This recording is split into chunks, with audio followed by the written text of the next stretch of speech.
Я Майпасов Орас Абикенович, читатель спецбиблиотеки. Прочитал книги, которые мне очень понравились. Это Талгат Бигельдинов написал «Пике в бессмертии». Там он про свою жизнь написал, как он служил, как воевал.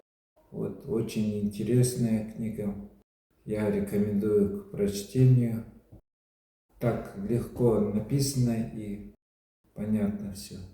Вторую книгу я прочитал Сакена Сейфуллина «Тернистый путь».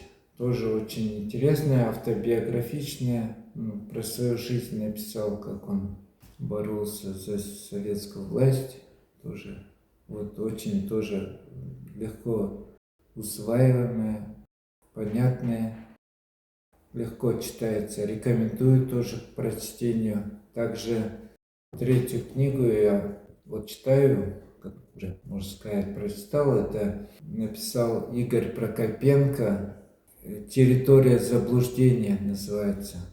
Там как бы документальная, можно сказать, это как передача идет, как, по телевизору, видимо, была передача, про нее сняты. Я не знаю, насколько там все достоверно, но интересно очень. Она большая, нет, 5 там частей, много часов.